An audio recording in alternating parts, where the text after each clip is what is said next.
Hello, it's Judith here, and I wasn't sure when I spoke last time, but I have decided to do one last video about my current situation. It feels wrong not to take it right to the end, well, this particular end anyway. So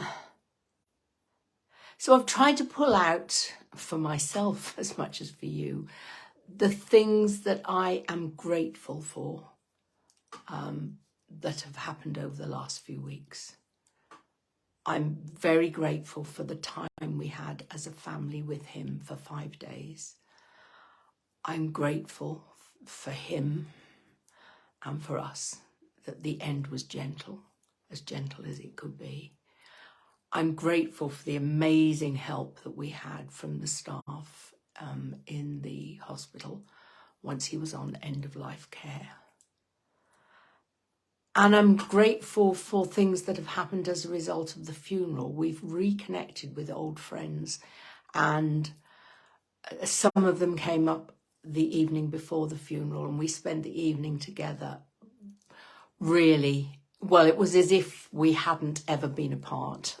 These were friends that we used to go on holiday with on a regular basis, and there'd been a long gap since we'd met up.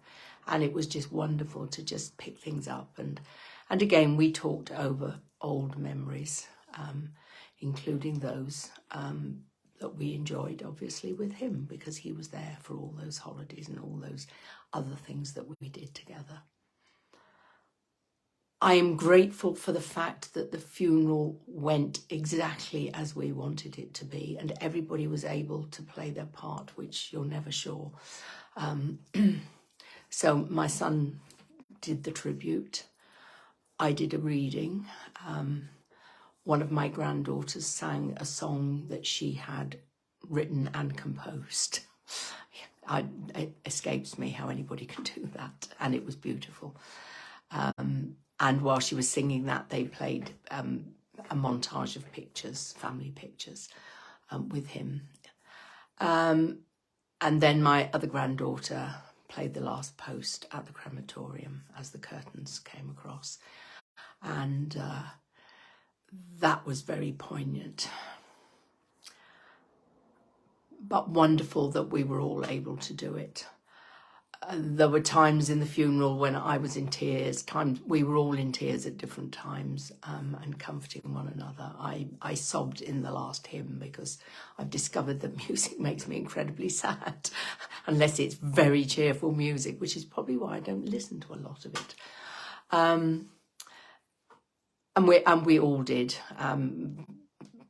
but that's to be expected. We both, my daughter particularly, found leaving him at the crematorium very hard. It had seemed that he was still around because we hadn't got to this final point. So that was really hard. It almost felt as if we were deserting him. And Saturday we spent together as a family doing some clearing up of his apartment, and finding some photos that I'd failed to find before the funeral and looking through those. So that was lovely. Yesterday, I really struggled. I really struggled. I was on my own yesterday, my own choice, and I'm normally quite happy on my own, and I felt that I needed that time and that space, but I was exceedingly low. But I think it was emotional exhaustion because there'd been a lot going on, not just recently, but since before Christmas, and I slept most of the day on and off, and then again for the whole night, so I obviously needed that, and today has been brighter and better, and I can see a future. But I think the important point to make is that grieving takes a while. It's not just, it's different in the different stages. It's different, obviously, when the death's just happened. It's different in that sort of no man's land I talked about last time. It's different at the funeral, and it's different after the funeral. And from my experience, the first year particularly is hard because you get all those occasions where he's not there.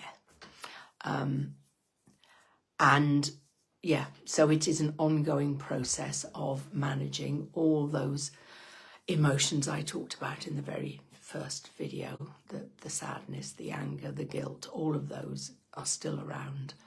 And they fluctuate according to what's going on as to which is the strongest. The anger's had mostly gone, but was back yesterday. Sadness, obviously, all over the last few days. Guilt, not quite so much, but as I say, it fluctuates and it has to be dealt with. So for anybody who's in or fairly soon after this goes through a similar situation, just remember to give yourself time to grieve and to heal. Don't rush through it and thinking, oh, well, the funeral's over now, I'll just get on with life and it's all over, because believe me, it isn't. And as I've said before, but I will repeat, if you do that, it will come back later. Maybe not obviously, but it will cause you problems later. So best to go through it now, and best to get help if you're struggling to do that. If you're really struggling and if you find yourself doing the, let's just keep really busy so that I'm absolutely exhausted at night, and then I just sleep and I just go through life almost with my eyes closed, or my heart closed, I suppose more. So if you find yourself doing that, stop and look for the right sort of help for you. Obviously, I'm here. I'm happy to talk to anybody, but find the help that's going to work for you so that you do the grieving properly. And then you can move into the stage, which is where I am now with my parents and have been for some years, where it's just the memories and the joyful things, the wonderful things that happened, and the things that I'm grateful for, which is why I'm trying now to pull the things that I'm grateful for from this situation, and also remembering the good times we had and those times that I'm grateful for. So balancing the sadness with the joy of just having spent a lot of years with that person and had good times and bad times like we all do, but remembering the good times. Okay, that's me for today. I've no idea what I'm going to start talking about next week, but by then I will have. So I look forward to speaking to you then. But until then, take care. And if you are suffering with grief or facing a bereavement, then please, please be kind to yourself and take care of yourself so that you can do whatever you have to do without running yourself completely into the ground. Okay, bye.